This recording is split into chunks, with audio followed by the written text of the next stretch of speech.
Two missionaries become trapped when they're lured inside the home of a man with ulterior motives. To say what he's got planned would be a spoiler, but it's certainly not just a game of Monopoly.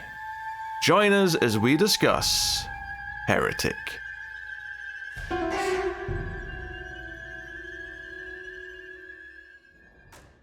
Welcome everyone to Screams After Midnight. I am Peter, and joining me as always is Tim.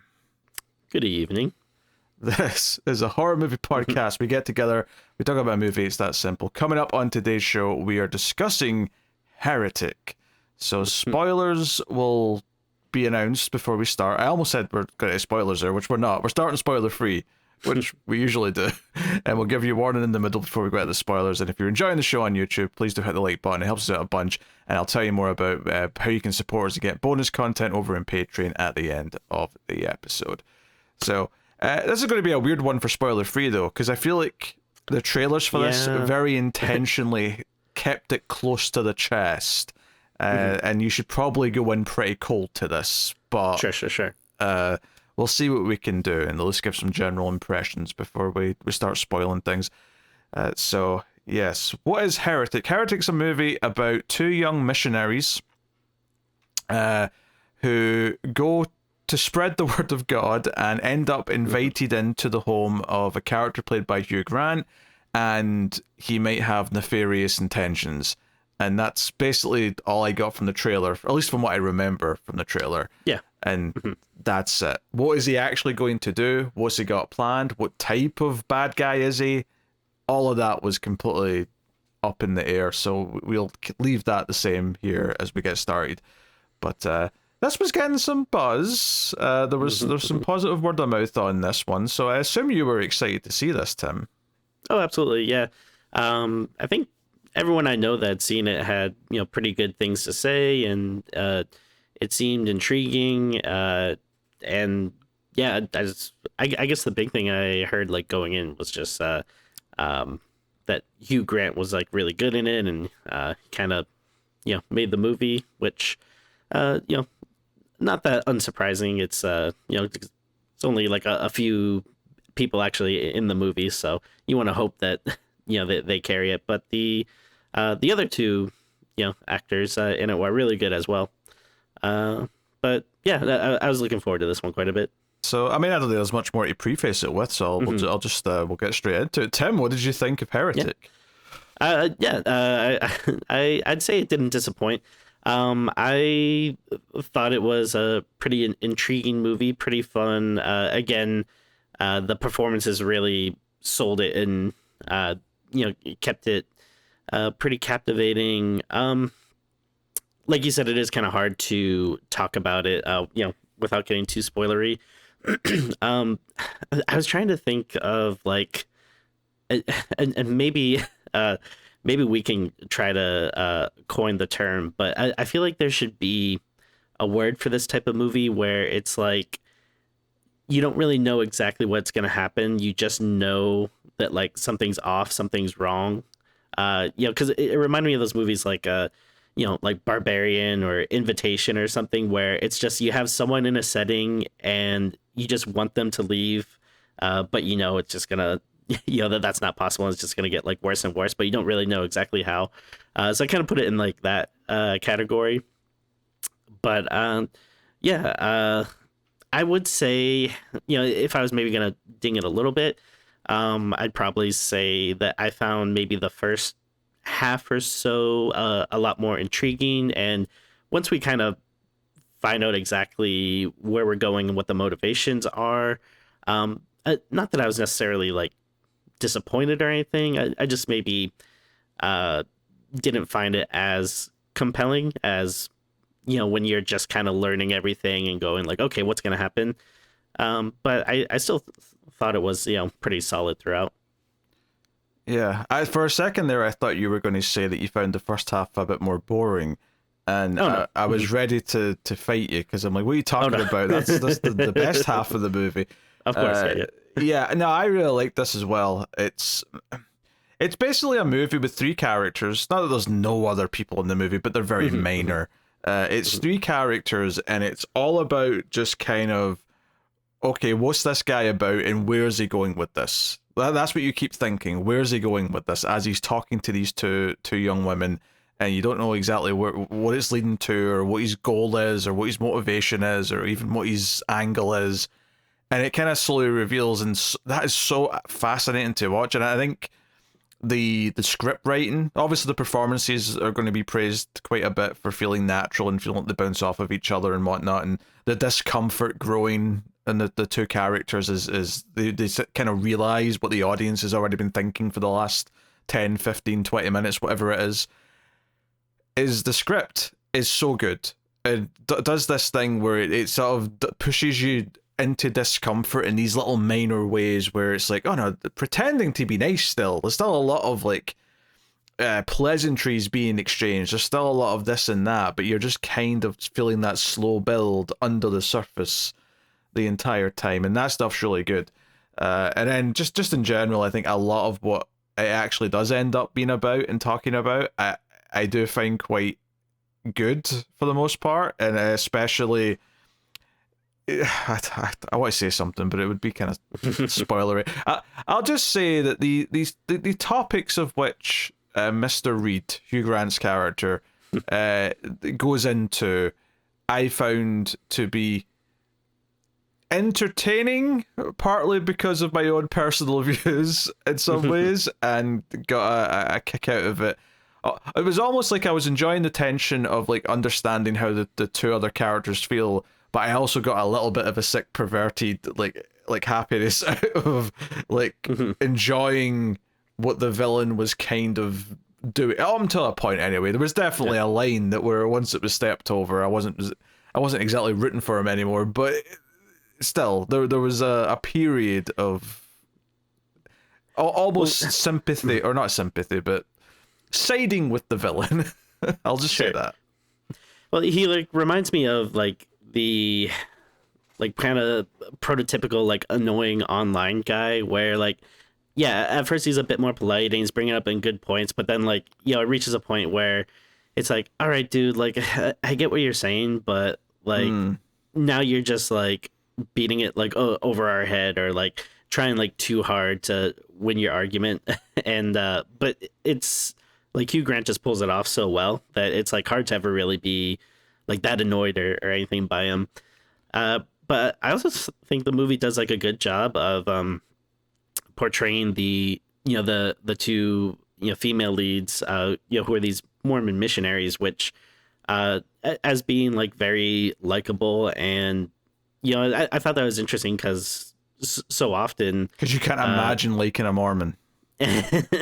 Well, I mean, I think they kind of even bring it up, like all the like conceptions and stuff people have like through pop culture and stuff are just like, oh, aren't these people crazy or weirdos and stuff? And you know, not saying that, you know, there aren't like a lot of people that are, but you know, like any religion and stuff, you have like the fanatics, but then there's a lot of people that are just like normal. And you know, even like the whole going door to door thing is a thing that, you know, is like kind of a cliche of like, you know, just something that's annoying for people or whatever. But again, I think the characters like do a good job of like, oh, they're just like regular people, like they have to do this thing, but you know, like you actually, you know, not that it like made me want to convert or anything, but yeah, I thought it did a good job of making them likable. Well, they had layers. There was more to them than just like, I mean, obviously why they're doing what they're doing is a big part of their character, and that's a subject that kind of is brought up quite a bit. But there's definitely a little bit more going on there, which makes them feel more like fleshed out human beings, so that you can sympathize with them when it feels like they're maybe in danger later on in the film. No, I think that's a good point.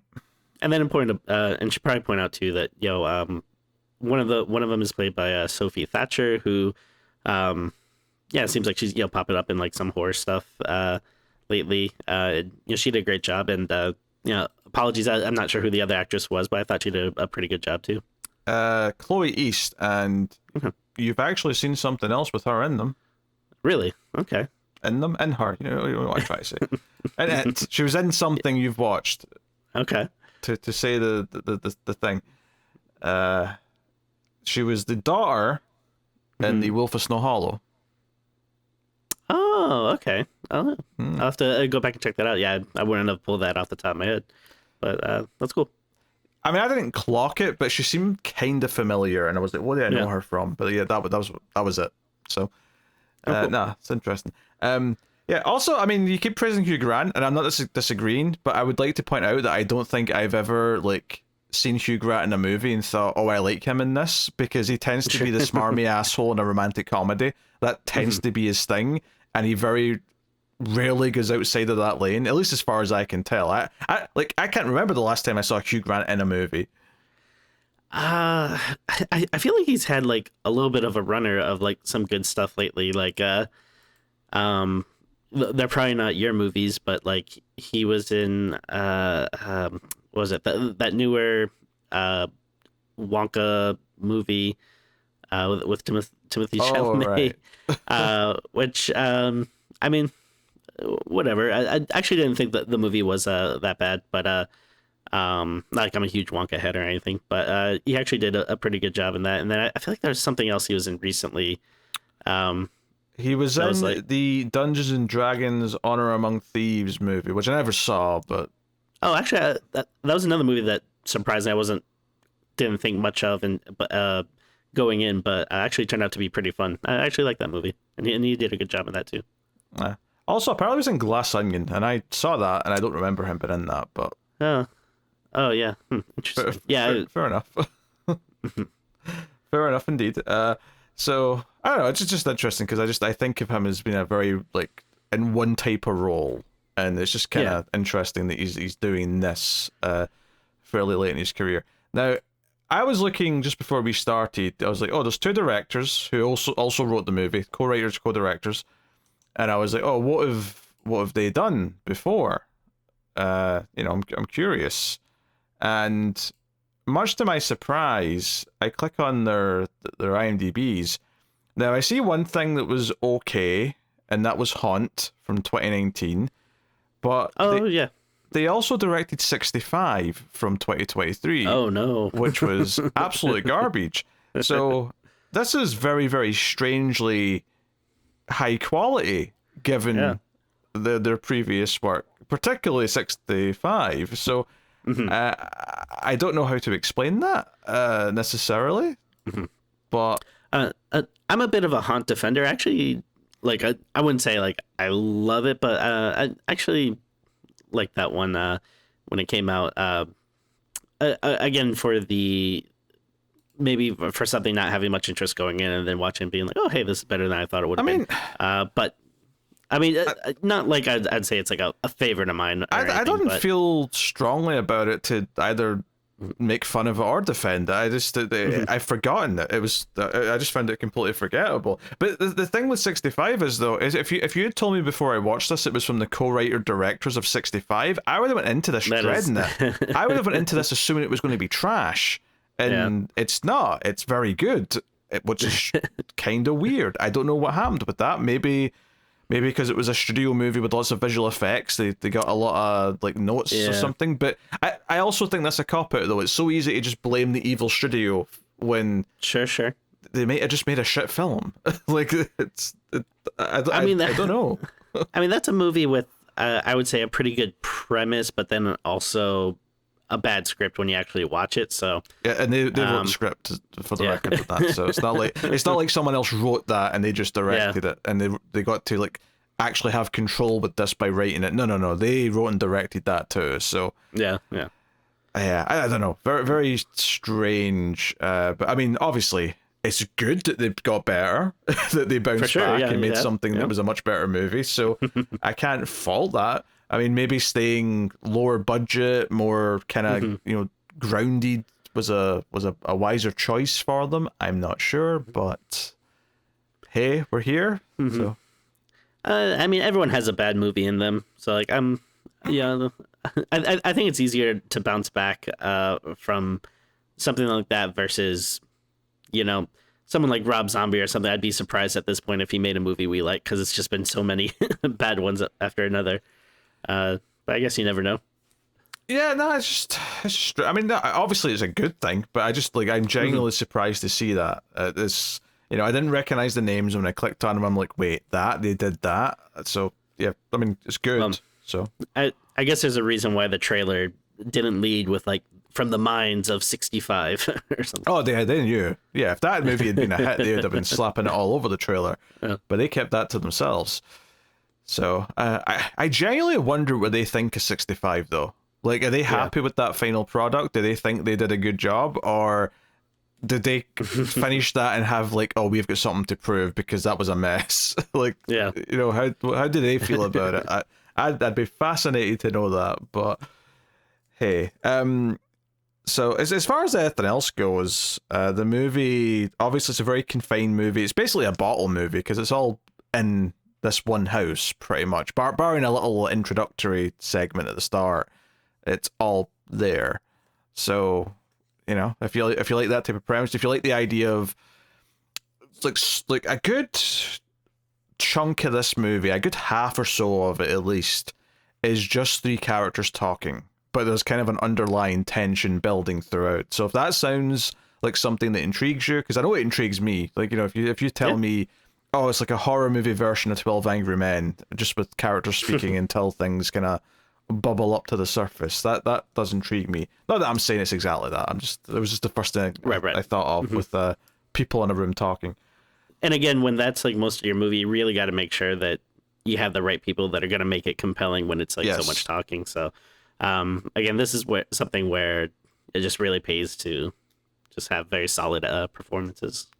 Yeah, but I think the script's a big part of it, because it does this thing where like it'll kind of like tease you along by having like the conversation just sort of evolve. Like Hugh Grant will like take it to a new place, and it'll kind of feel like he's escalating things in a way, and it'll feel like it has stages to it. It always feels like you're kind of unraveling and getting more tense because it keeps taking you further down the rabbit hole of the conversation in a way where it never feels like it's meandering. It never feels like it's whatever. It feels like it's sort of, and there's actually some sort of early bits that kind of foreshadow where he's going to go with it later.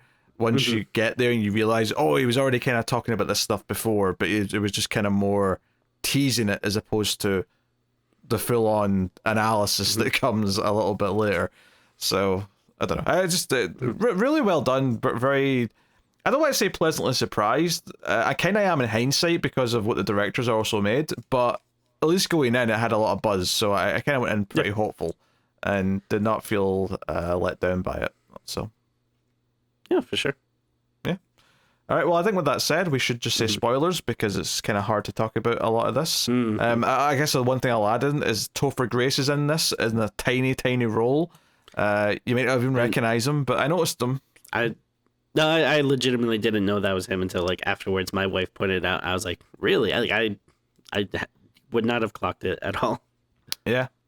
Honestly, it was his voice that gave it away to me. I didn't even really recognize him. It was just when he said something. So I mean, yeah, maybe I would have recognized it more if like, but I feel like he hasn't really done much, or at least anything I've seen him in like I feel like a long time. So I don't know, maybe just the voice wasn't in my head or something. I think he was in something. He was in, well, maybe not super recent, but I want to say he was in something semi recently. Okay. What am I thinking of? I'm looking now because you've got me thinking. He was in a Black Mirror episode. Is that what I'm thinking of? Oh, he was in a Twilight Zone episode, the new Twilight Zone show. So, I mean, okay. It was 5 years ago, but still. Yeah. I mean, neither of those are things I watch. Yeah. Well, a couple of years before that was Black Klansman, and he had a reasonably big role. Oh, that's right. That. Okay, actually, I did see him in that. Okay. Yeah. Even that's 7 years ago now, so it's not exactly hot off the presses, but yeah. Here we are. So, spoilers from this point forth for Heretic. You have been warned, right? So I'm making that clear. Spoilers. Okay, Tim, I don't think I will ever not think of Monopoly. When I think of the Bible for the rest of my days, because that bit was inspired. Very much, yeah. Quite what I'll say. I was gonna say, I thought you were gonna say that you're never gonna think of Monopoly the same again, like. No. I find Monopoly as boring a game as I did before. I mean, it's like everything now where like yeah, when you're a kid, you only had so many board games, so I guess you might have to play Monopoly from time to time. But if you're gonna play board games now, there's so many like niche ones, especially like if you like horror and stuff. There's like plenty of cool horror ones that you can get. They pretty much like every somewhat popular-ish movie has its own board game now, so there really is no need to play Monopoly anymore at this point. Yeah, but it's also just a bad game, though. It's a terrible, horribly paced game where even when someone is winning, by the time you get to the point where someone's winning, everyone's just desperate for it to end. It's not a good time. Yeah, that's true. It's awful. Yeah, so the movie actually starts with the two ladies, right? So it's Sister Barnes, who's Sophie Thatcher, and Sister Paxton, who are like they're sitting on a bench and it's they're doing their rounds that day, and they're not just going to random doors either. They've got kind of like a list of names of people who have, I don't know, like agreed when they talk to someone, someone from the church, like, hey, yeah, I'd like to know more about your whole thing going on. So it's a bit more invited than perhaps a normal door-to-door like Mormon would be. But the movie starts off though with them talking about porn, right? That's like, so it's a really interesting kind of like, oh, these two Mormon girls are talking about porn. And it kind of made me think, okay, if you're starting with this, that means thematically you want me to be thinking about this like part of their lives and like, or their attitude towards this as the movie goes on. And I think it's intentionally kind of a jolting thing because you present us with these religious characters whose entire mission goal of the movie is to go and convert people to their religion. And you start with them talking about porn. Now, it's through the lens of, like, Sister Paxton is saying that she saw a clip of this thing. And she's basically talking about how, like, during this amateur scene she was watching, like, an angry neighbor banged on the wall and said, "We can hear you." And she talks about how, oh, in that moment they looked mortified and humiliated. But then the woman yelled, "We don't care," or something to that effect, and that was like I could see the moment their souls died or whatever. So it does a couple of things. It sets up that Paxton is the more goody two shoes, like innocent, like has never really like done anything like against the religion. She's very kind of naive and sweet with everything, and very kind of I don't know, like a nerd. She's like the religious nerd, sure. Right? Maybe a little uptight. A little uptight, yeah. And the only context she has for talking about sex is like, oh, I was watching it to critique their lives for what they were doing.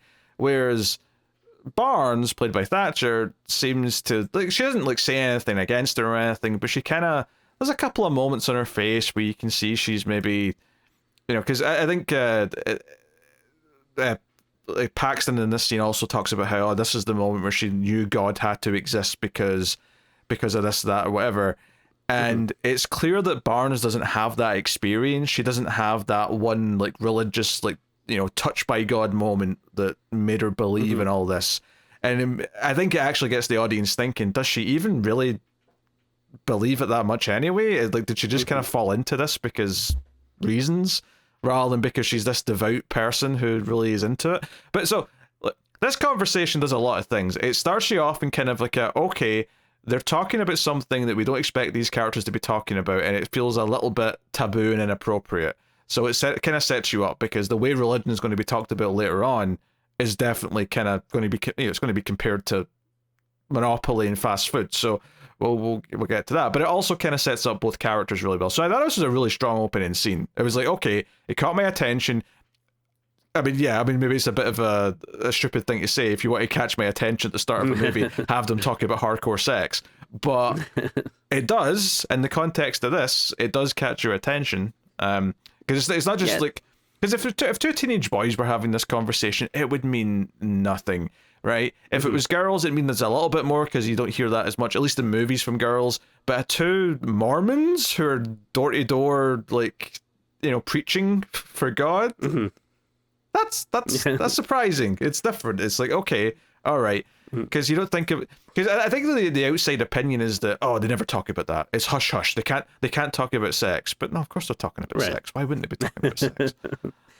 Yeah, no, I agree. I thought it was a strong opening, and again, both actors are playing it, pretty well, and it just kind of instantly endears you to them. And even though again, like with what they're saying and stuff, like it might make I think Paxton, I guess, like seem like a little uptight or whatever, but like, but not in like an annoying way. Like it's not like, oh man, I hate this character or something. It's like, oh, kind of like you're saying, like, oh, like this is a type of person that I usually don't see glimpses into these people's lives, but it's like, oh, they talk about these kind of things that like just everyday people or whatever would talk about too. And yeah, again, they might come to like, different conclusions or whatever, but Oh, she definitely comes to some different conclusions than most people do. but it's still like that's like an intriguing thing that like, oh yeah, like I haven't really saw like Well, this topic being broached by these kind of people before. I think the other side to that though is that it almost makes you feel a bit sad for her. Not in a, like Oh sure. a pity way because oh she doesn't understand this stuff, but I think it makes you feel sad for her in the sense that it's a horror movie and like you're not prepared for like That's true. like you're so innocent that you're talking about porn this way. You're not prepared for the creepy man and what he might try and do, right? And admittedly, he never actually tries to do anything sexual, right? It never becomes that, knowing that in hindsight. But at the start of this movie, I didn't know that. I thought he might try and do all sorts of weird shit to them. I didn't know.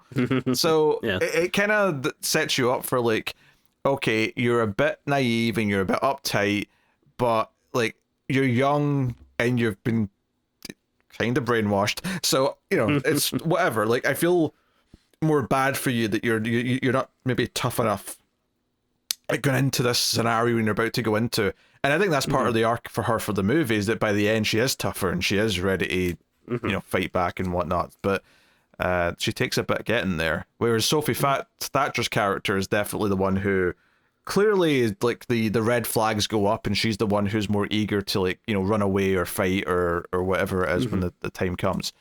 So no, but yeah, a lot of this is set up in that opening scene, so I really like it. And then and then Paxton gets pantsed by some teenage girls. Yeah. Which Yeah. Yeah, it's like if you didn't already kind of feel like a little bad for her, then at this point you're like, oh, come on. Yeah, because I think I guess the way you'd put it is that like while she is kind of naive and uptight in the way she talks about things, it always comes from this kind of place of. It never comes of a place where I think the director is trying to have us mock her or look down on her. I think it always comes from a place of sympathy where you're like, oh, like, because there's even a little moment where she looks over at the girls and say, oh, look at these nice young girls, and they agree to take photographs with these girls, and then this girl like pants her when she says, oh, is it true you've got magic underwear? Which I don't. Is that a reference to something that I don't understand? I feel like I've heard that brought up before, but I'm not really sure exactly what the context or whatever it is. Yeah, this could just be I don't know, whatever. As Hugh Grant puts it later, a quirky regional variant of mockery. Right. So, but regardless, we see them get turned away from some doors, whatever, little montage, and then it's time to get to the door of the house in question, the main setting of the movie. And by this point the weather's turned bad, it's raining, so Hugh Grant's character's got every reason in the world to like invite them in. Hey, come in out of the rain, like come and do that. And the one thing that I remembered from the trailer, the one detail that really stuck with me from the trailer was this idea that when he invites them in, they say, oh, we're only allowed to come in if there's a woman present, it's just the rules that we follow. And he says, oh, well, my wife's in, does that? Because I think they say roommate, and he's like, well, I've got, my wife, does she count? And they're like, oh, of course. And, that's what gets them to come in.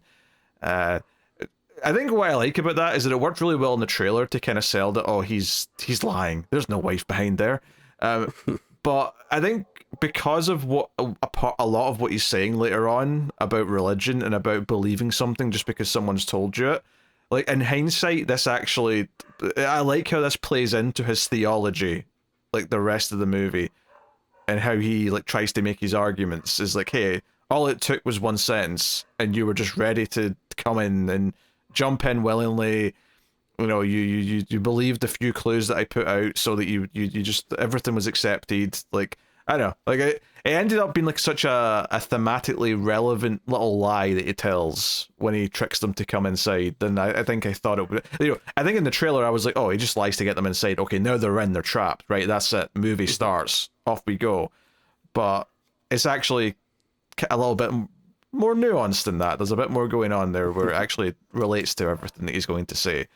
Yeah, I agree. I like the way that this all plays out and how it kind of comes back to like you were saying, just kind of blindly believing someone just because they tell you. And then also, I mean, it's kind of like that cliche thing to say of like, oh, the location or whatever feels like a character itself or whatever, but just the like the house itself though, like I don't know, they do just such a good job of like portraying it and just kind of making it like seem like creepy and foreboding, and the way it's like has those like long stairs going up and like just makes it feel like you're even more trapped, like like once you're approaching it. Yeah, even when they first come inside and he like goes to like get them a drink, and he goes, oh, I'll go see how my wife is with the pie. Like they're left standing there in that main room, just they're awkwardly standing. They don't want to sit down or anything, and they just kind of look around the room and just focus on key details and look at the window there, the clock there, and it lasts for a good minute where they're just soaking in what the room's like, and it does feel like it feels like the house is a character before we even get to the creepier parts where you're like, oh, there's like a creepy basement and there's like all these other more hidden things and secret things around the house. So even when it just feels like a normal house, it still has a bit of character. So I think that's goes for something.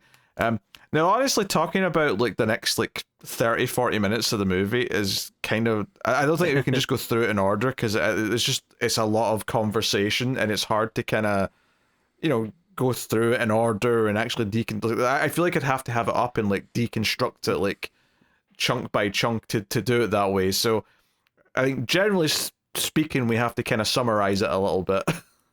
Yeah, and I watched it a few days ago, and even though like I quite enjoyed it, I'd probably be at a little bit of a loss if I was like gonna remember like every single like point that they had in their conversation. Not to say it wasn't entertaining or anything, but it's immensely entertaining. Yeah. It's some of the best stuff in the movie, because he just kind of starts asking about their religion, but he kind of does that thing where he'll like get sidetracked intentionally to like sort of pivot the conversation, and he starts asking things, and and when it's still nice and kind of friendly, he asks some whatever. One of the key things he brings up that I liked is he's like, hey, like what's your favorite fast food? And they're like, we're not really supposed to eat fast food. And he's like, yeah, no, none of us are supposed to, but we all have a favorite. And that's when Paxton, the one who's like the devout, uptight one, ranks every fast food place that she can think of and puts Burger King at number one, which well, here's the funny thing about that is that I'm pretty sure Burger King in the UK and the US are a little bit different, because the burgers here are definitely quite good. It's just really expensive compared to the other places, but every American I've ever spoken to about fast food has said Burger King is trash. So I definitely wouldn't go that far. I mean, surprisingly, I do have strong fast food opinions, if you can believe it. What? But you with your physique, Tim? I don't believe that. I know, right? But like I don't know. I've always liked Burger King. Maybe it's because growing up there was one close to me, so I went there a bit more often. I do think they have this thing where I think some fast food places do sometimes, where especially like in their later years, where they're trying maybe like they're having a little bit of an identity crisis, because like if you go to Burger King now, there's so much stuff like oh, now we have like crispy tacos and mozzarella sticks and like all this crazy stuff, where it's like, okay, maybe we need to scale back a bit and really focus on what we do well, instead of trying to have like 50 different options of different kind of things. But I mean, there's a couple of things they do really well. I think I I don't think their burgers are bad, but honestly, when I go there, I usually don't get a burger. I like their chicken sandwiches. That the long one they have too. I think is especially really good. You really took this as an invitation to give your entire opinion on Burger King. I do like it more than probably most people, but I do still think it's also kind of crazy to like put it at number one, or at least in such a way where she made it seem that it's like, oh yeah, no contest, it's definitely the best. I mean, maybe they were trying to eye for like some type of like kids meal tie-in for the movie, so that maybe they thought by putting it number one or something they could like land that spot.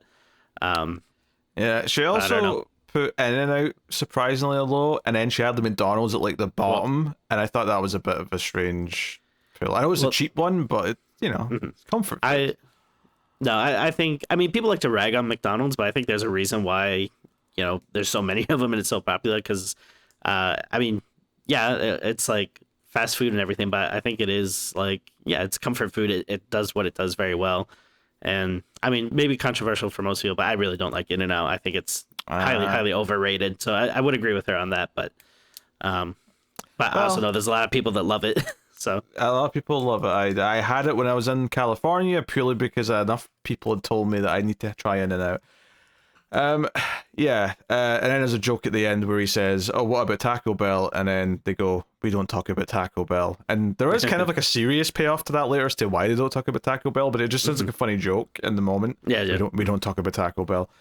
But anyway, so he does this question, and then he basically compares that to how he, as a professor, has studied theology, where he started sampling, a little bit of that religion there, a little bit of that religion there. Because the idea is that he wanted to like research and discover where all the religions came from and like find the one that he vibes with the most. And it becomes something else and a bit more specific as he talks and gets more sinister. But that's what he presents to begin with.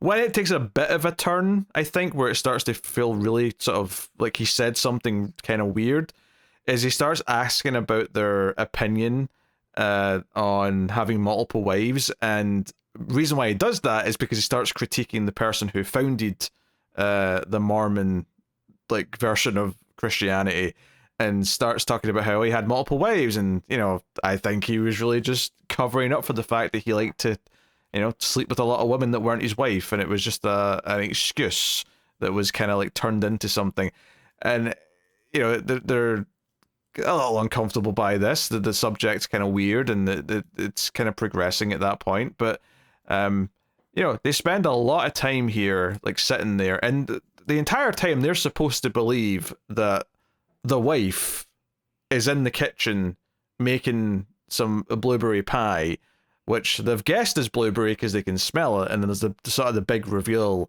when he leaves the room at one point, where she turns the candle around and it's a scented candle of blueberry. And that's kind of like oh shit, that's like how he's kind of helped like back up this lie, is that smell. Which I think was in the trailer, but I'd completely forgotten about it. So it was a nice reveal. Yeah, I mean, I think it's fine that was in the trailer, because I think the idea that he's lying about having a wife is a fine thing to spoil just for the sake of like, no, like we want to sell the idea that they're in danger. That if there's one thing we want to tell the audience from the trailer, is we want to say that they're in danger. This is a bad person, but what is he going to do? Well, that's the hook. Yeah, I mean, it's a horror movie, so there's going to be a hook to it. Like that's not surprising. But yeah, there's not much else for like. I feel like not a lot of stuff from, I guess, like the second or so half of the movie that you can really give away. No, I think in the trailer, I vaguely remember a shot of someone climbing a ladder, which is from fairly late in the movie, but it's like so quick and out of context that you don't really, you don't know what it's doing. I really want to just kind of praise how this conversation develops and how him kind of nudging it a little bit, where it's still pleasant and you can still give him sort of plausible deniability that it's still meant to be all good natured to a point, and he seems genuinely interested. But it's clear that he's driving the conversation into a certain, direction as it moves on. And they get to the point where, like, hey, should we run? Like, when he's not in here, should we try and leave? But the front door won't open, it's locked. And they can't go. And they try and make an excuse and say, hey, we've just got a call from our from our church. We have to go back, blah, blah, blah, blah. And he starts just casually saying things like, oh, I know you're lying about that. That has to be a lie because, because he actually mentioned when they came in, I hope you don't mind that there's metal in the walls, which was a really weird line. And I went, wait, why would they even ever discover that? But they just sort of say, yeah, that doesn't bother us because, yeah, they probably don't understand what that meant. What it means is that no one can phone. There's no cell service, basically. He's blocking it with a big cage. Yeah, and then and every time he says something that's a little disconcerting or alarming, he still has that Hugh Grant charm and wit about him. So it's it kind of makes it more unsettling than if he was some mustache twirling kind of cliche villain or something.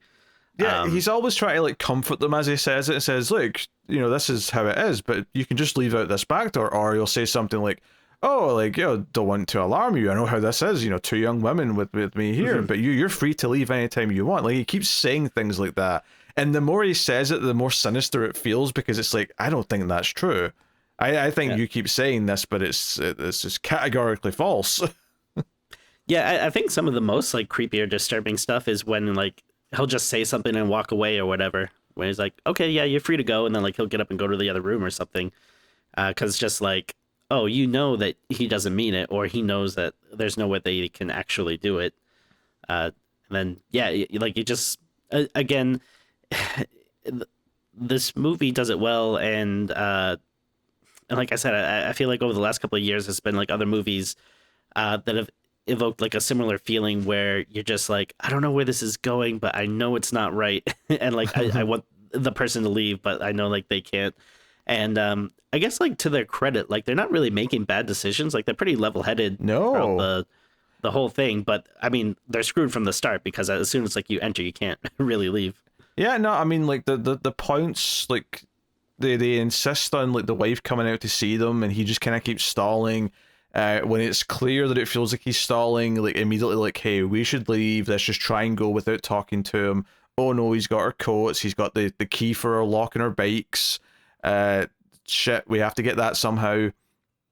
Okay, we'll lie and say we get a phone call. They keep making smart decisions. Hell, even when they first get put into the creepy basement, right, which is jumping ahead a little bit, but Sophie Thatcher's picked up a blade that she had a big letter opener or something, and she's hey, you keep this on you, right? And if I say, magic underwear, you use it on him. And she's why are you giving it to me? You should have it. You're more confident. And Thatcher's character, Bryan, says, yeah, exactly. He keeps watching me because he knows I'm the one that's more likely to try something. He won't suspect it from you. It has to be you. So even then, that feels quite smart. And she's right. She's right to suspect that he's more cautious of her because she's the one who's more likely to fight back. So they are constantly making smart decisions, or at least they're making smart decisions in the context of what they've found themselves in. And all it took was that one fairly convincing, simple lie to get them in the door. That was it. And from that point on, they were trapped, and there was no real hope. And that's kind of the big point he makes, is that you just believed that because I told you, and that was it. That's all it took. And his argument then is that, oh, you've been brainwashed with all this since you were young. You were told what to believe. Why is your religion the one true religion? Why is your God the one true God?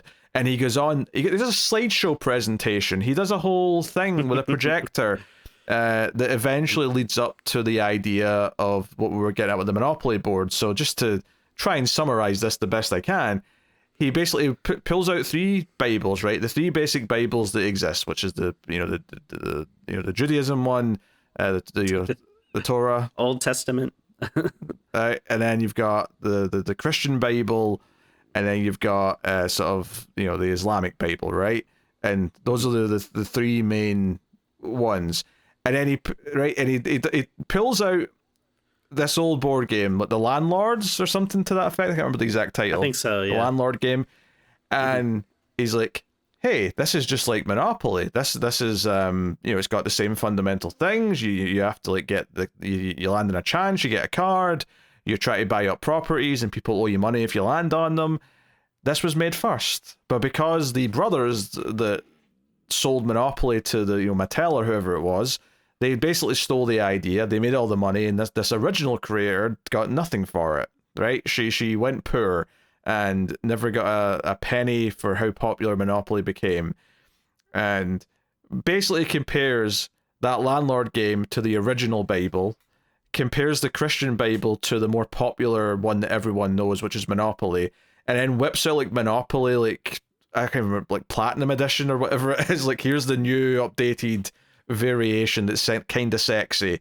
And then my favorite part though is when he takes their book, their Mormon book, and he puts it on top of the Christian Bible and says, "And this is the quirky regional variant," and he whips out a version of Monopoly that's like, is it Bob Ross? Is that the artist? Bob Ross? Yeah.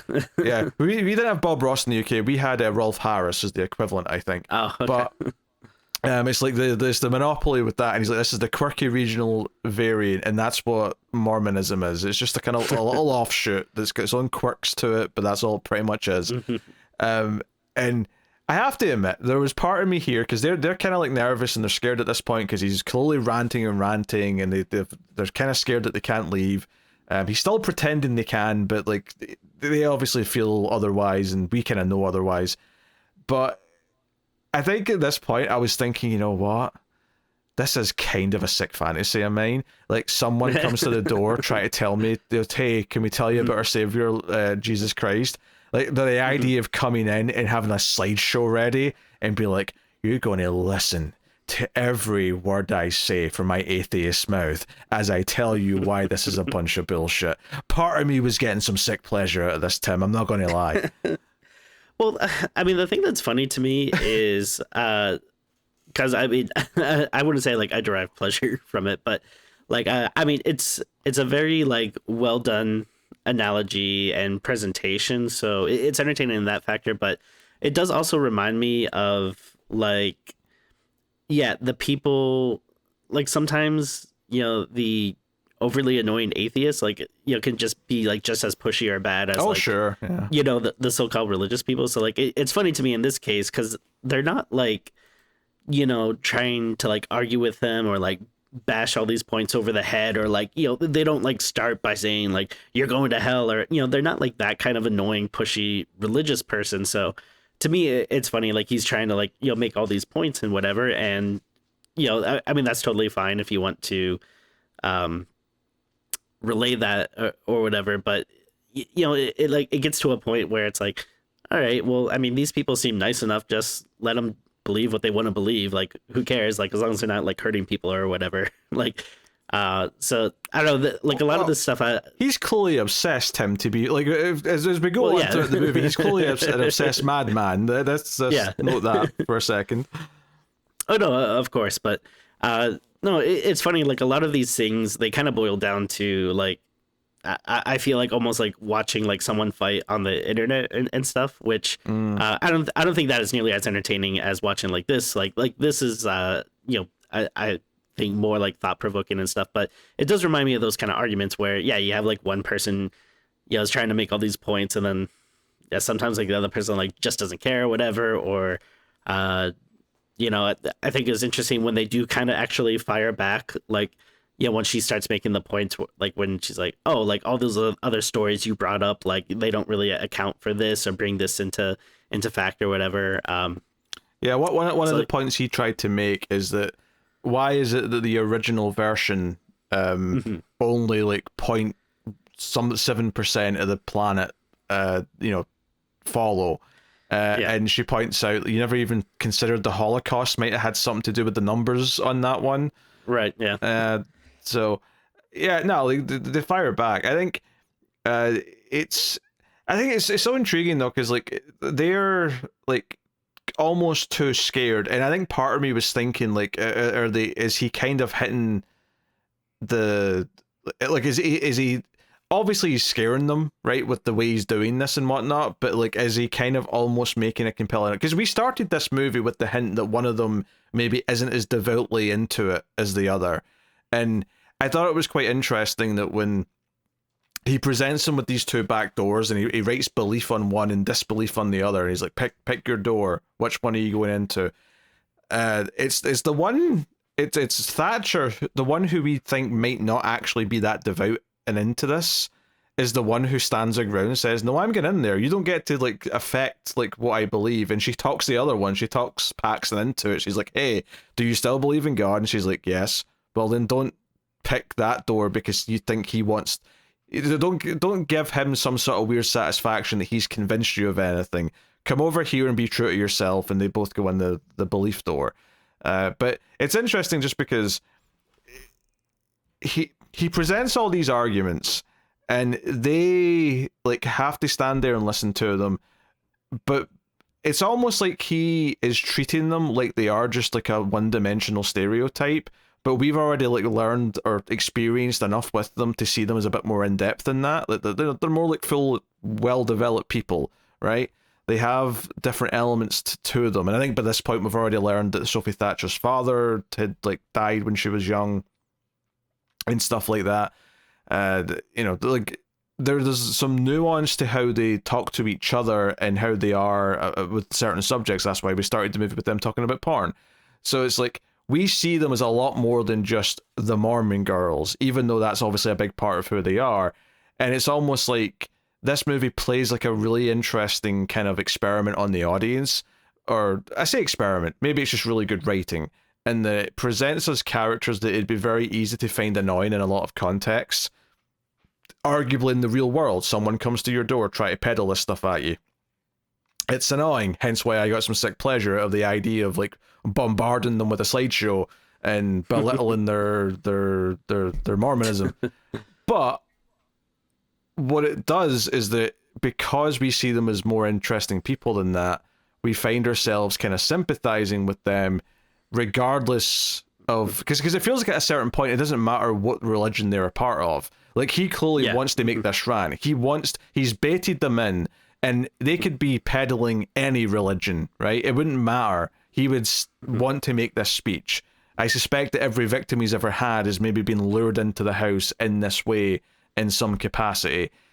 I don't know. I think it's a really interesting dynamic because like part of what makes him so entertaining to watch is he's so charming as he's making all these arguments, but at the same time you've got these more complex like characters who we're sympathizing with, who we might not necessarily agree with, but clearly this is crossed over into a point of just outright torment and harassment. And I think it's really interesting how it plays with that. Definitely. And yeah, not to like keep bringing up like the online argument comparison, but I just do find that really interesting because like I feel like so many times you might see someone like on the internet and just instantly be like, oh, look at this idiot, or like, oh man, I can't believe they believe this or whatever. And it's very easy, with something like that to just blindly make fun of them or whatever. But in, like you were saying, like with this one, we get so much more context to the characters that it's like, oh yeah, it's not as satisfying like yelling and ranting at them when you know that like, oh, these are like just normal people or even like likable people. It's almost like a meta thing in a way. Do you know we were saying at the start of the movie, Paxton comes across as a bit, devout and uptight, and the way she talks about stuff, it's like, you need to like get slapped with reality a little bit. But I think this is interesting, where I think the audience almost might feel a little bit guilty for feeling that way by this point in the movie, where she's scared and crying, and this man is making her feel like she's in serious danger.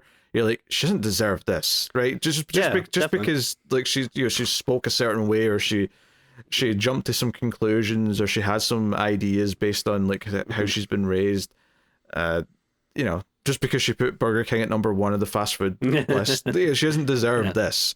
And I think that's a really interesting play. And I think, when I was joking that I was enjoying the torment a little bit as an atheist, I think this movie actually is quite interesting to watch from that perspective.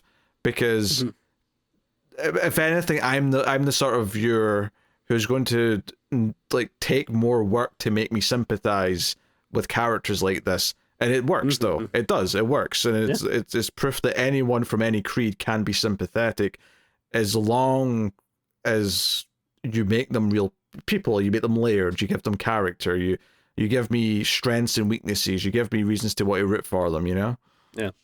Another I thought kind of a little bit of an endearing moment in the beginning too was I think they were talking about like Book of Mormon, which that is like that's the big musical from the guys that did South Park that just really lays into Mormonism, but it's very popular, so it's like something that a lot of people now kind of have are in touch with when they think about Mormonism and stuff.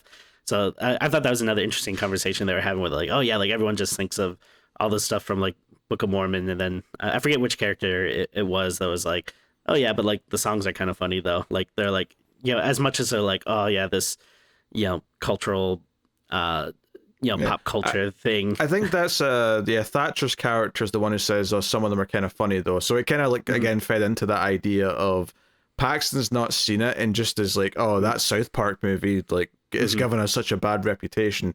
And Thatcher's character's like, some of the songs are kind of funny. It's almost like she's like, it's okay for people to if we can't take being poked fun at, then how strong is any of our faith? Really, like you could take the joke. We can poke fun at ourselves. Absolutely, yeah. Like I mean, like I love like comic books and video games and stuff, but it doesn't mean like I get offended if someone makes fun of someone that likes those stuff like in TV or movies, which I mean they should. Those are loser hobbies, but yeah, okay. I don't even know what to say to that. I love the idea of Tim being so devout into his comic books that he's going door to door saying, hey, can I tell you about my Lord and Savior Hellboy? I mean, if someone came to my door with that, 100% I'm letting them in. Oh dear. So yeah, like all of this, and the other big thing he talks about as well at one point is that he puts on Creep by Radiohead. No, that's later. Oh yeah, he does the earlier version first. Yes. I forget who the other version was. Yes. Oh god, I'm trying. I would never know the band because I've never known the band of that song, but the All I Need Is the Air I Breathe. Sometimes all I need is the air that I breathe. That one, right? Mm-hmm. You don't sound confident. No, that sounds familiar. Okay. I'm make sure I'm not going crazy. Yeah. Anyway, he puts that on. It is harder to remember that one because I'm not as familiar with that as the other version. See, that's the thing. I'm not. I would never have recognized the Creep song. Mm-hmm. Or the Radiohead song, I should say. It's Radiohead. Yeah. I've heard of it. People always are surprised when I don't know Radiohead, but I somehow avoided Radiohead my entire life. I'm actually the same. Like I never really listened to them. I don't know much of their songs, but I just know this as like a song that people bring up. So yeah, I just like kind of have that association with it. Whereas the old song I've definitely heard though. But he puts that on. He puts the original song on, and he says, "Do you know this song? Have you heard it?" And they're like, "You just played it 2 minutes ago." And he's like, No. Before tonight, have you heard it? And they're like, no. And, they might be like 19, 20 years old. So yeah, fair enough. And he's like, see, I disagree. I think you have. Have you heard Creep by Radiohead? And a part of me was thinking, okay, one, I grew up in that era and I missed it. But these people weren't born until like 2003. So like, it's actually quite conceivable they haven't known that song. And then he's like, well, the original band sued them for plagiarism because it used too much of their song. And then in 2017, Radiohead sued Lana Del Rey for her song, which never played in the movie, because later on you hear the Radiohead song, and I thought, oh, they're going to end it with the Lana Del Rey song, and they don't. Instead, they end it with a cover of a song where Sophie Thatcher's the singer, which I found out because I don't know, I don't know what I was looking up, but I saw that. I saw the credit. I think I had the subtitles on, and I think it literally says like "Creep" by Sophie Thatcher playing. Oh, does it? Okay. Yeah. So, yeah, but the point he's making though is that it's iterations. He keeps going back, and that was the other argument he had, is that like the Christian Bible isn't even the first time where the guy was resurrected, or there was apostles, or there was this, that, and that. He's like, these details all existed for thousands of years before then. They've been mixed a little bit, but there's the part, gods in Egypt that had some of these details and whatnot. It's all just stuff that's been reiterated and changed a little bit as time has went on. So he makes this big whole argument, and it's very compelling. It's very entertaining. One, because there's like a threatening quality to it, but also because he's making all these big beats, and it kind of feels like it's building up to like them being willing to fight back a little bit. I think what's interesting though, and I think this was a really smart choice, is that it never became about them arguing on behalf of like, Mormonism. It never became about like, oh no, our way is right and we're going to defend it, and that's the goal of the characters in the movie, and that's the because it would probably just feel like propaganda at that point if the whole thing was about them saying, no, this is why Mormonism's great and why it's good. It never becomes about that. It becomes more about like, no, we get to believe in what we want to believe in, and you don't get to like dictate this and terrorize us for it. It becomes more of a personal thing about their rights to believe in what they want and not be broken by him. And that's a lot more easy to get behind for everyone, because everyone can like support them in that. I mean, ultimately, it ends up being about control instead of like a specific ideology or anything. Yeah. Because that's what the other thing says, is that religion's just about control. That's all it is. It's just a way to control people, that people like agree to it and lap it up. And there is some truth in that. Religion's been used to control people in the past. Absolutely, yeah. Yeah, arguably still does. Although nowadays it's more just Twitter, but that's another thing. And I like the part too when he like after he does like the big spiel and stuff. I thought that was a good bit of acting from Paxton, where she's trying to go along with it, but she really just wants to leave, and she just kind of like, well, Mr. Reed, you sure bring up some very good points. We got a lot to think about. So I think we're just gonna leave now, and you like, I thought she just did a good job of just like trying to placate him. I thought that was really good. Yeah. Obviously, he can see through it, and it's definitely the smartest thing that you can try and do in the moment, really. But yeah, obviously they go through the door that they're told that leads outside. For some reason, Hugh Grant does like a little couple of Scottish words when he's saying that. He says, "Oh, you have to go down to go out," which is a Scottish like slang for those words. Yeah, interesting. I wasn't sure if that was like some type of reference to something, because he clearly like does like pop cultural references. I mean, we didn't even mention his Jar Jar Binks impression. When he's talking about reiteration and things like coming back in some form or another, and how something all of a sudden feels important when you look back at 1,000 years ago. He says it all comes back to Star Wars Episode 1, The Phantom Menace, and I'm like, wait, what did you just say? And then he starts talking about how people in 1,000 years might look back at Jar Jar Binks and think he's something important, and I'm like, oh, this is wild. And he starts doing an impression. Yeah, to be honest, like all the referencing of the fast food places, the reference of the songs, the Monopoly games, the Star Wars reference there, like this movie is full of references to things, but it never feels like it's making cheap references for like there's always like a purpose to the reference he's making. He's always making a point, particularly with the fact that he's intentionally comparing religion to capitalism. Yeah. Absolutely. Yeah. So he has to use examples to sort of make his point. So it never feels like it's just a reference for reference sake. But it's I don't know. And so then he has basically they're at the point where like we just want to leave. And I think too at this point that they realize that like there's no wife, is there?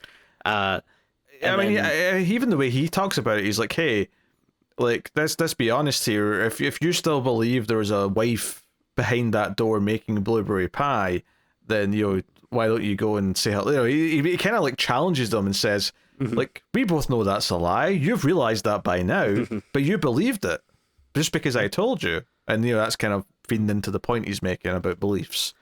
And I think that at this point they've already tried to go out the front door, but it's on like a lock mechanism. Yeah.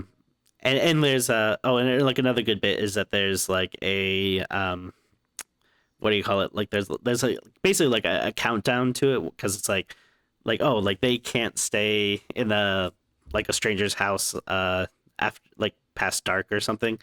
Mm. So that just puts like a nice little of like, oh, like, there's like a timing issue, like we got to get out of here now. uh but yeah, like they have the two doors to go down, and again, just you know really makes the house seem like so foreboding when they just open the door. He's like, oh yeah, you can leave through there, and it's like you open the door and it's just like, wait, these are just like dark steps going down. Like this doesn't lead outside. Like what the hell's going on? Yeah, but they go down, and like he's just sort of standing at the top of the stairs behind them, and it's like it's a dungeon basically. It's all it really is. And there's a whole bit here where Topher Grace is like works at their church, and he like comes looking for them, and he actually comes to the door at one point and talks to Hugh Grant and says, "Hey, I'm looking for two women about this height, blah blah blah." And there's a whole thing where they're trying to scream for anyone who's at the door, but no one can hear them. But the reason why I want to bring this up though is because Topher Grace, he wishes them luck when Topher Grace says, "Yeah, sorry for bothering you," and he leaves.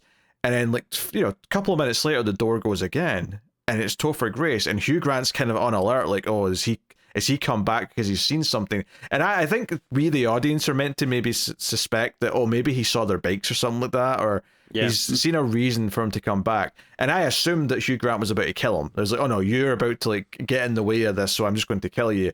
And instead, it's a horror movie. There has to be at least like one kill, right? Like, yeah. But instead, he like there's just like an awkward pause. Like, you know what? I'd be remiss if I didn't do this.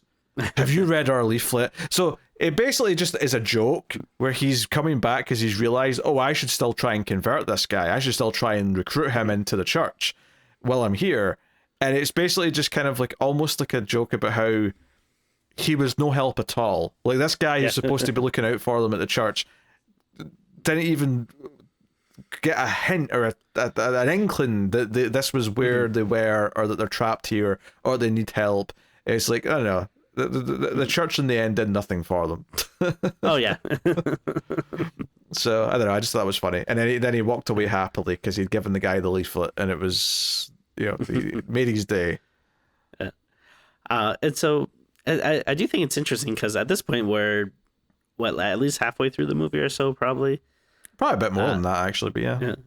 But when they're going down these stairs, like we still really don't know what like Hugh Grant's intentions are.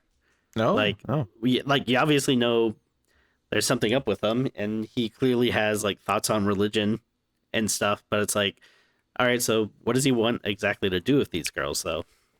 But yeah, I guess at this point I was thinking, is he going to make them play like a Saw-like game to try and like sort of have them like denounce their religion, or like see if they still believe it in like the face of death, or something like that? That's what I thought. Like from what I remember from the trailer, I did think that it was going to be more of like, some type of like Saw situation where it's like, they're going to have like different traps or something in these rooms they would have to try to escape. But yeah, it really isn't like that at all. No, I mean, obviously there's some uncertainty. There's a Chekhov's chib that's presented when they're trying to like break away something at like a possible window. A chib, which is I believe a Scottish word for like a 2x4 with some nails in it. Oh yeah. Right. So it's a bit of wood with some nails in it, and like it's hidden around a corner because he's coming down at one point. But it's like there, and it does come up eventually, but like it kind of moved away from it for so much that I kind of forgotten about it by the time that he got hit in the face with it. But the big part, he talks to them through like a simple system. It's not even like a speaker. He's just got like a pipe that's going down there that he's speaking through, and he presents them the Prophet, which is a very sick looking woman in like a cloak or a hood, who comes in and sits at the table in this dungeon area, and he says that he's going to show them a miracle. So he's been kind of hinting that in all of his searching for the true God and the true religion that's actually real, and the one that all the other things have come from, he claims that he's found it, and that this prophet is going to have a miracle. We're going to actually see proof of this. And that effectively amounts to the fact that she comes in with a blueberry pie, amusingly enough, and she eats it, but he tells them that there's like stuff in this pie, there's poison effectively, and she is going to die, but then she's going to come back to life. You're going to witness a miracle. So she croaks, and he's like, hey, check her pulse. Like, both of you, check her pulse. Check her breathing. Like, confirm she's dead. And they're like, yep, she's dead. I mean, obviously, their tone's a bit more scared than that, but, like, right? And then this is when all the stuff with the front door happens, where the Topher Grace character comes over. And when they eventually go back down to the bottom of the stairs, I think it's Paxton notices the body looks like it's moved a little bit. And then obviously when it wakes up and it's like, oh, a miracle's happened. She's alive again. That's like one of the clues for later. But yeah, I mean, what's so funny about this though is that when she gets up and she comes and speaks to them, and she does it in kind of like a jump scare where she's kind of like behind them. Like the camera's kind of perfectly positioned so that she's standing behind them, but you can't see her until the camera like, moves to the side. This, honestly, like, this was probably the part of the movie where I was going, oh, where's it going with this? Like, I don't know how I feel about this prophet character and the miracle that he's apparently showing them. This is maybe where I'm like I'm not like disliking it per se, but it's definitely where the first part of the movie where I just wasn't completely 100% in, without question. Yeah, the first part of the movie is just so compelling, and you're just so wrapped up in the mystery, or I guess like, thinking about what is going to happen, what are the motivations and stuff, that once I guess you're starting to get maybe, I mean, there's still a lot of questions, but I guess now we're starting to get some answers about, like why these people are here, what he wants them to witness and stuff. It is just kind of like, it's not like I hated it, but I was just like, oh, okay, so this is what we're doing. Like, yeah, it's not bad. It's just the stuff before it was so strong that, I guess in comparison, it's just like, oh, okay. Yeah, the stuff before was basically perfect, and then like this is like, oh, this is fine. Like this is doing all right stuff. But the prophet says a bunch of things, and I didn't make out most of what she said, but one of the key things she did say right at the end is that it's not real. And that leads to when Hugh Grant comes down to speak to them, he kind of starts to, like, well, basically, at first, Sophie Thatcher's character kind of starts to really, like, argue with them and, like, try and, like, get in his face and all the rest of it. And it builds up to a moment where she's going to say magic underwear for the other one, for Paxton to use the knife she's got and attack him. And it's building up to that quite well, where you see her hand in her pocket kind of clenching, and she's kind of getting ready because it feels like we're escalating. It feels like we're at a point of no return now. And then the twist here, if you want to even call it that, the shock moment, is that I was definitely surprised by it. Yeah, because you just see like the throat of Sophie Thatcher getting slit, right? And it almost plays like, wait, did Paxton just do that? Like, because it almost feels like in the moment she could have. Like, for some reason, she's turned heel and she's killed her friend instead. Maybe because, I don't know. Well, but then, of course, it reveals, no, it wasn't her. He literally just whipped out a box cutter and in one fell swoop just slit her throat and she goes down. So Sophie Thatcher, arguably the bigger star of the two girls, kind of dies here at the end of Act 2 and kind of relatively shocking fashion, which I did not see coming, I have to admit. Yeah, me neither. And yeah, just the way it's presented, yeah, it's just handled very well, and yeah, it's very quick, but there's still a moment of like, wait, what happened exactly? But yeah. Yeah, it's definitely because they spend so much time like building up Paxton like holding the blade in her pocket and getting ready to pull it out that it kind of did feel like, wait, did she just do that? Why would she do that? Did she just like have some sort of weird like turn? And it isn't, of course. Like she it wasn't that at all. So I really liked this moment. This moment was really well handled. And then the following stuff is where I was getting a little bit worried because Hugh Grant started talking about how, oh, this proves that she's an NPC. Because he starts talking about how we're all living in a simulation. Yeah. Right? That's why everyone's near-death experience is the same. You always see these clouds. You always see this, blah, blah, blah, blah.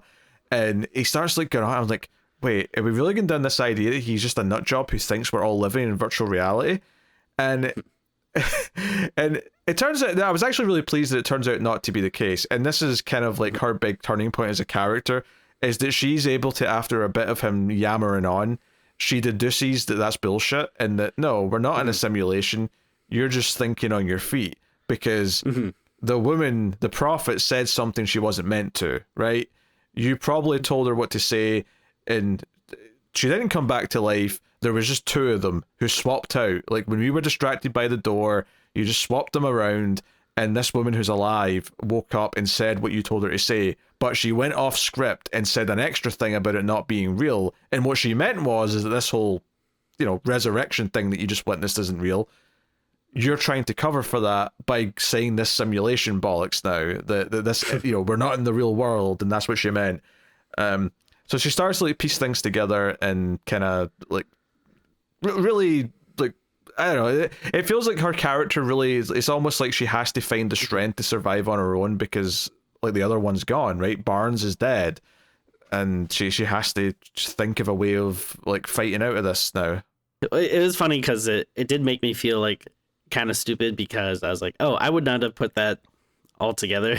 Like, because he keeps, like, asking me, like, oh, like, do you agree that you've witnessed a miracle? Like, if that was me, I probably would just be like, yeah, sure, she was dead and now she's not. But, like, the fact that she was like, oh no, like, because she was slightly moved, that makes me think that there's, like, doubles, and that, yeah, like, you're improvising, blah blah. I also and then yeah, it's interesting too when he kills Sophie Thatcher, but he's like, oh, but wait, like, she's gonna, like, get back up. Like, for a second I was kind of like, oh, like, maybe she is, like, I wonder if she is gonna come back, or if there's something weird going on. And then, like, I did find it, like, pretty gross when he starts, like, cutting open her arm and, like, taking stuff out. But you do get the reveal that she had, like a birth control implant. Yeah, well, yeah. He says this is proof she's a fake. She's a cybernetic organism, because she's got this metal chip in her, and it's Paxton who's like, no, I'm pretty sure that's just a birth control implant, and he's like, wait, but she's a Mormon. Why would she have that? And Paxton says because she knows she'd be, shunned for it by, like, the rest of the Mormon community. And, it kind of feeds into this character that we built up with Barnes, but she was a bit less, like, devout. She was a little bit more unconventional. She still had seemingly a sex life, or at least a potential sex life, based on. At least she's open to the idea of it. So, I was just gonna say, it's interesting having Paxton kind of defend that, because I feel like if Paxton had found that out when Barnes was there, she probably would have been like, I can't believe you've done that. She probably would have grilled her on it. But because of this situation, she's finding herself defending her friend Barnes to this maniac who's, claiming all these things. So, I like that. Yeah, all right. I'm not sure if I missed something here, or if I'm thinking too much or whatever. But but like earlier, like Hugh Grant, he mentioned something about, like, one of them, like, having a secret, which I assumed was the birth control thing. But I just don't understand, like, how could he possibly have known that? Unless, again, it was just, like, improvising, like, he just assumed that, like, oh, one of them would have a secret, and then it just turned out to be true or whatever. I think, I mean, obviously after, in this part where he's claiming that they're in a simulation and that Sophie Thatcher was, like, an NPC, he's claiming that was her secret, and that the flame, when she was near a flame, didn't react properly, which, and this was where I was like, wait, this sounds stupid. What are you talking about? So I was glad that it turned out to be him just making shit up. Yeah, like, in the moment, what I got from that when he first said it, before we got to all this stuff at this point, when he first said that, and they were up in that sort of church-like room, and he was doing his, like, slideshows and whatnot, and he says, one of you has a secret, I took that as he could tell that she didn't really believe in all the Mormon stuff. Like, that he could, like, tell from her, like, her body language, the way she was talking about things, that she wasn't this devout person who really believed in it. And for her, it was just a gig. It was just a job. It was just, like, this is what she's fallen into doing. I think that was, like, because I thought at that point he was going to sow discontent by revealing or making her admit that she didn't really believe in any of this stuff. and that was going to sort of turn them maybe against each other for a little bit, because that would maybe upset Paxton's character. That's not ultimately what he did with it, and I wonder, yeah, it seemed like he used it to improvise when the things had changed with the simulation lie that he was now peddling. But I think what I like about her figuring all this stuff out, though, and saying, oh, you must have used a double, and this is when you did this, and this is how you did that. The entire movie, he's been challenging them and saying, hey, if you'd like really thought about it, you saw the outside of the house, like, so you know that it's not that big. So yeah, this door leads to the outside. But then when they go down the stairs and it's like a dungeon, he's like, hey, you saw the house. You should have known that it was a hill at the back. It couldn't have led to the outside. So he's constantly saying, you just keep believing things. You're not thinking about them. You're not actually like analyzing them and critiquing them. You're just believing them. So this moment for Paxton was very much like, oh, okay, I'm actually going to call you on all your bullshit. I'm going to, like, every little like hint that's kind of rubbed me the wrong way and has made me question what you're saying, I'm going to throw it back in your face now. And it's almost like he's like getting some almost satisfaction out of her, like finally realizing all this. Like, he's actually kind of enjoying it. It's not like he's mad. It's not like he's like, oh no, she's figured out my dastardly plan. Because as we find out, he kind of was like, this is what he wanted. He wanted to eventually push her to this point. Because when she hits him and runs away and goes through the little area where he's got like a ton of women in cages that are these prophets that he uses, right? Presumably used to be victims like Paxton who just become this with how he treats them in a cage over time. She gets to like this door that's locked, but it's locked with her bike lock from outside, and she's got the key in her pocket. And she realizes that the reason why she had the key in her pocket, because it was meant to be in Thatcher's pocket, right? It was in the wrong pocket, and that's they knew he'd went through their things because of that. She realizes that he put that key in her pocket so that when they got to this point later on, their bike lock being on this door is him saying, I knew you'd always be here. I knew you'd always make it to this point where you'd get to this door and you'd realize that I had orchestrated everything and I'd pushed you and manipulated you the entire time to get you to this reaction, to get you to this moment. And she realizes that. She's like, hey, this is you, like, gloating, basically, that you always predicted exactly where I was going to go. And he says, yeah, because you've been raised on these lies your whole life, you've been taught these exact things about the church, about everything you're supposed to believe, I knew exactly how you would react to everything all night. And I was able to get you to this point. And she doesn't stop fighting, of course, but that's like, it's kind of like her most down moment of like, because it's almost really sad that she's found strength to fight back and run, but ultimately this was still all just something he expected, so she's still just playing into the expectations of what he wanted. So it sort of hits a bit hard, a little bit. No, for sure. Yeah, I like all that stuff. Like, honestly, I'm not really sure how I feel about like all like the women in cages stuff. Like, I think it's a bit over the top, and it's a bit too much.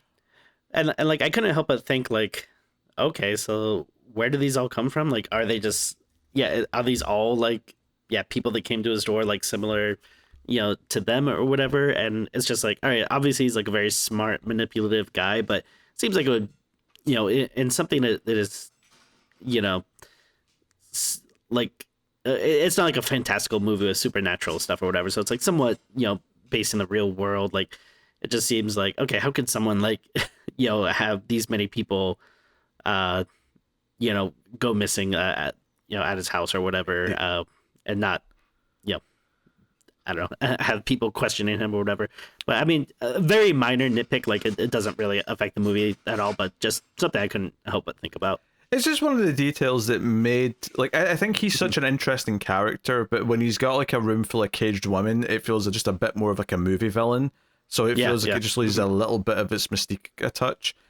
So I That's a good way to put it. I kind of agree with that, but he does punish the one who was like the one who was meant to wake up, to be resurrected. She's in one of the cages, and he's like, yeah, you were right, she did go off script. And just as he says that, he cuts off her finger, clearly as a punishment for daring to defy him. But anyway, just to kind of wrap up where the movie goes here, is they end up back in the dungeon and she's still trying to run away and whatnot. And it seems like he's going to, kill her. Like she's doomed at this point. Like the whole thing's over. But at the last possible second, that Chekhov's chib, the nailed wood, comes in and hits him in the face.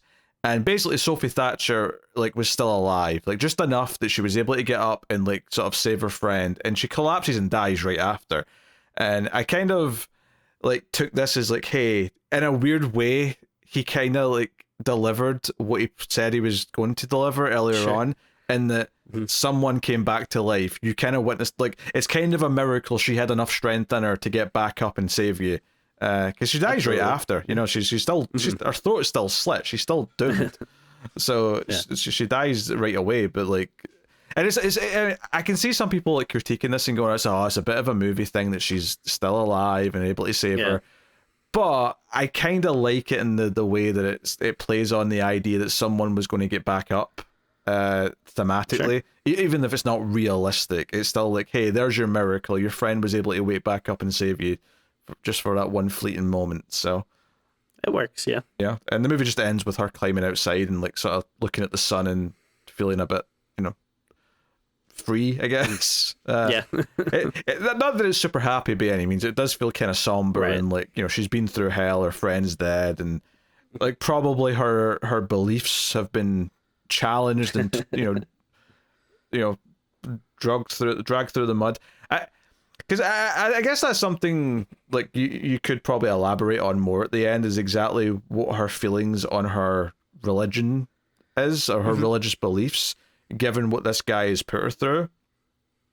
Not to say that he will have convinced her of his ways, but just the idea of, like, oh, she's been manipulated and controlled, to play into exactly what he wanted the entire time. At a certain point, does that make her question anything, I wonder? But it's, the thing going against the second half, which has a couple of really great moments and, like, character deductions in it, is just how good that first half is, because that first half is basically immaculate. Absolutely, not the movie, but, not the movie immaculate, no, just the word immaculate. Yes.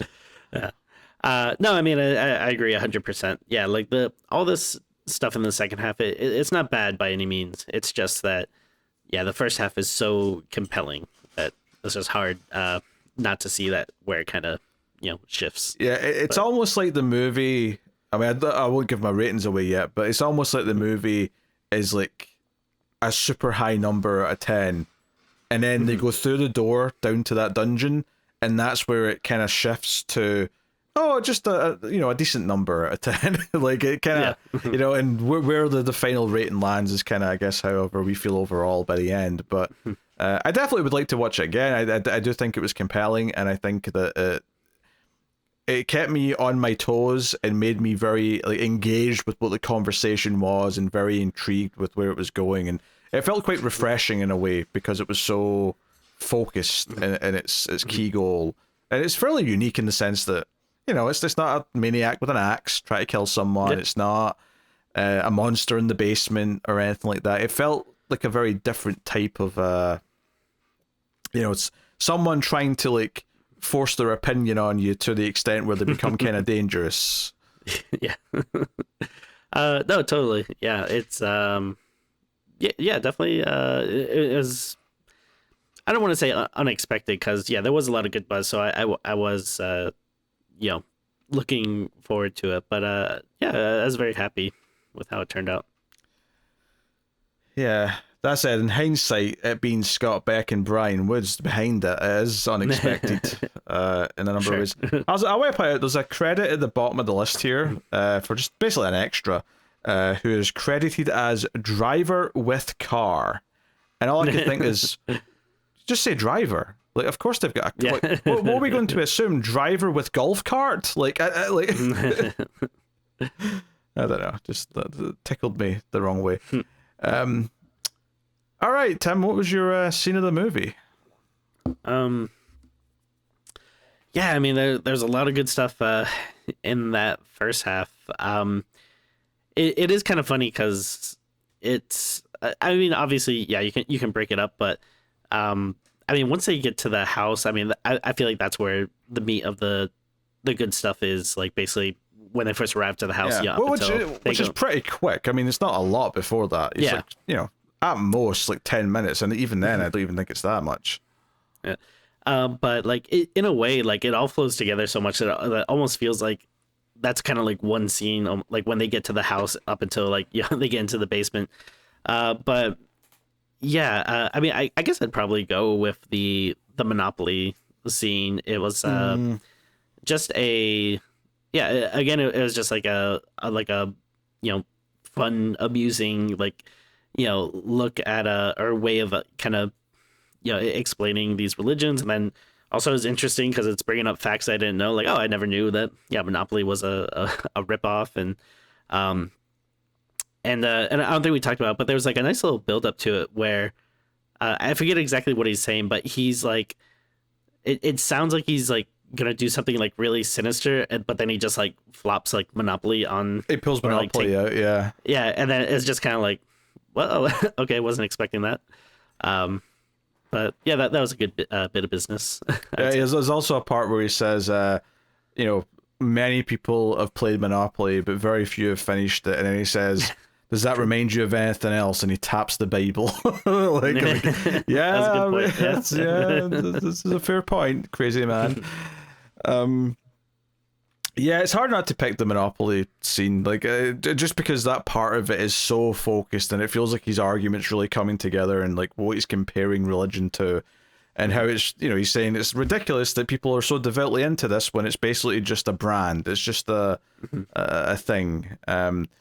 So I think that all comes together so well. I have to pick that, but like you say, like it once they enter the house, it feels like a continuous thing. I think technically there's some scene breaks for sure, but it's very, very continuous to the point where it feels all like one big thing. But that is what I'll also pick. All right, and this is an interesting one because you've kind of got three choices, but MVP of the movie. Yeah, I mean, I feel like maybe it's kind of the easy pick, but I mean, really, any three of them, I thought did a terrific job. But I don't know. I guess I probably would go with Hugh Grant. I mean, he's just very. I think he works really well as a villain. I mean, you hate to see like someone like just kind of fall into a thing where they just do the same thing over and over again. But I'm like, oh, he's like, I can see him like, doing other villain roles or something. Just his kind of arrogance and like smarminess seems like it could really fit that.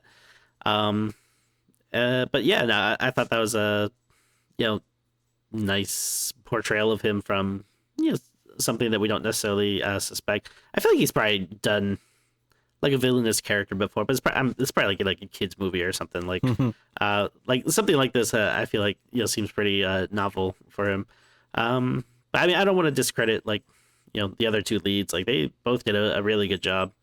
And yeah, and then I think again, apologies, I forget her name, but the person that was Chloe East. Chloe East. Yeah. Looking for, yes. Yeah. Considering that she was like the one that I was like least familiar with, I thought she did a great job of like going toe to toe with these other more familiar actors. But yeah, so I'm going with Hugh Grant, but I think they were all great.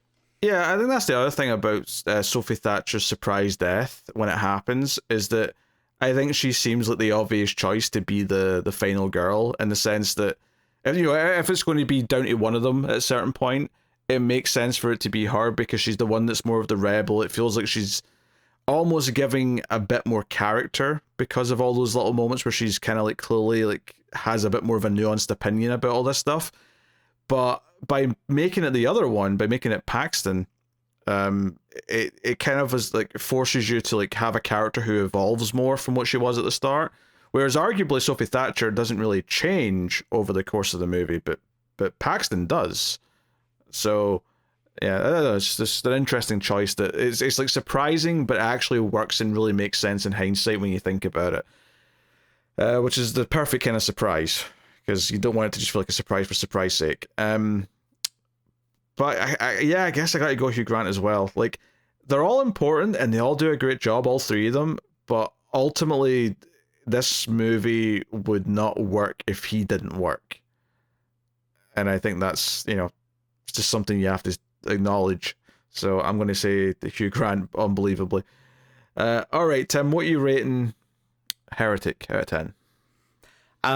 So I think kind of similar to what you're saying. Like, I kind of have one score that I'm thinking of most of the time, and then with the second half, like maybe it dips a little bit, but I think overall, I'm still gonna give it an 8, which is a pretty high, fairly good score. I really don't have like many critiques about it. It's pretty like captivating from the start. You have very engaging characters with good performances. The movie looks good, sounds good. Again, the only really minor critique we really have is just that it gets like a little less compelling towards the end, but again, it's only because the first half is so good that in comparison. But really don't have many complaints about this movie.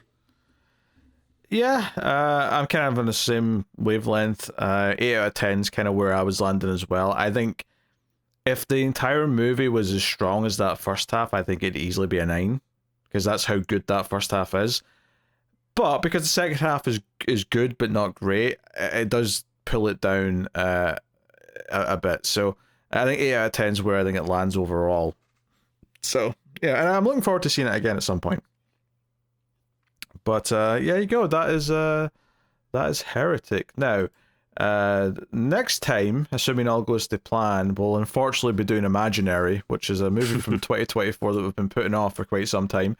And hopefully that'll be coming to you soon. Things are a little bit wonky still recording wise, but hopefully that's if not next week, then not too long after. So look forward to that. Of course, you can subscribe, all the usual things, but most importantly, you can support us over at patreon.com/MailFuzzTV and get some bonuses for your trouble. The Screams After Midnight bonuses are on pause until Tim's moved into his new house and we're guaranteed to be recording in a regular schedule. But there's a whole back catalogue of bonus episodes, and there's bonuses for the other shows, and there's me and David do Extra Reels, for example, which is us reviewing some of the worst movies ever made. That may be of interest. If you don't want to do Patreon, you can support us via YouTube membership if that's more your thing. But any and all support is appreciated and help keeps the show coming. But that is us, Timmy. So thank you very much for joining us, everyone. We do appreciate it. Keep watching scary movies, and we will see you next time.